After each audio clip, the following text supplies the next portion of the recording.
মধ্যপ্রাচ্যে ইরান ও যুক্তরাষ্ট্রকে ঘিরে চলমান শান্তি চুক্তি সংক্রান্ত অনিশ্চয়তার মধ্যেই আন্তর্জাতিক বাজারে জ্বালানি তেলের দামে উল্লেখযোগ্য পতন দেখা গেছে। শনিবার সকালে বিভিন্ন ধরনের অপরিশোধিত তেলের মূল্য কমে যাওয়ার তথ্য প্রকাশিত হয়েছে। বাজার বিশ্লেষকদের মতে হরমুজ প্রণালীকে কেন্দ্র করে যুক্তরাষ্ট্র ও ইরানের মধ্যে সংঘাত সীমিত পর্যায়ে থাকতে পারে এমন ধারণা বিনিয়োগকারীদের মধ্যে তৈরি হওয়ায় তেলের বাজারে চাপ কমেছে। একই সঙ্গে সরবরাহে তাৎক্ষণিক বড় ধরনের বিঘ্নের আশঙ্কাও কিছুটা হ্রাস পেয়েছে। সর্বশেষ তথ্য অনুযায়ী মার্কিন WTI অপরিশোধিত তেলের দাম 2.6% বেশি কমেছে। ফলে প্রতি ব্যারেলের মূল্য নেমে এসেছে $90.54। জ্বালানি খাত বিষয়ক ওয়েবসাইট oilprice.com জানিয়েছে, বেইজিং সময় শনিবার সকাল 10:30টার দিকে ব্রেন্ট অপরিশোধিত তেলের দাম ব্যারেল প্রতি $1.94 কমে $93.9 দাঁড়িয়েছে। শতাংশের হিসেবে এ দরপতন 2.4%।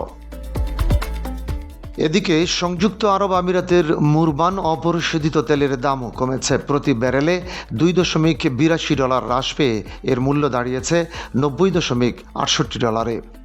শতাংশের হিসেবে এ পতনের পরিমাণ 3.2%। বাজারের অন্যান্য গুরুত্বপূর্ণ বেঞ্চমার্কেও নিম্নমুখী প্রবণতা দেখা গেছে। WTI মিডল্যান্ডের দাম 2.69% কমে ব্যারেল প্রতি $91.17 নেমেছে। একই সময়ে মার্স অপরিশোধিত তেলের দাম 1.76% কমে $112.21 পৌঁছেছে। ওয়েস্টার্ন কানাডিয়ান সিলেক্টের ক্ষেত্রেও বড় ধরনের পতন দেখা গেছে। এর দাম 3.56% কমে ব্যারেল প্রতি $80.69 নেমে এসেছে।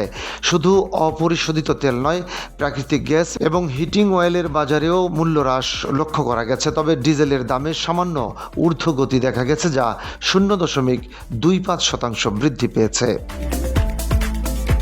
চলতি বছরে যুক্তরাষ্ট্র ও ইরানের মধ্যে সংঘাত তীব্র হওয়ার পর থেকেই হরমুজ প্রণালী আন্তর্জাতিক জ্বালানি বাজারের প্রধান আলোচ্য বিষয়ে পরিণত হয়েছে। কারণ বিশ্বে সমুদ্রপথে পরিবাহিত মোট তেলের প্রায় 1/5 গুরুত্বপূর্ণ নৌপথ ব্যবহার করে পরিবহন করা হয়।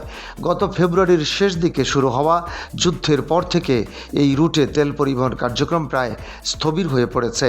এর ফলে বৈশ্বিক বাজারে জ্বালানি সরবরাহ ব্যবস্থার উপর ব্যাপক চাপ সৃষ্টি হয়েছে এবং সরবরাহ সংকটের আশঙ্কা আরও বেড়েছে। ডেস্ক রিপোর্ট, বাংলা বাজার পত্রিকা।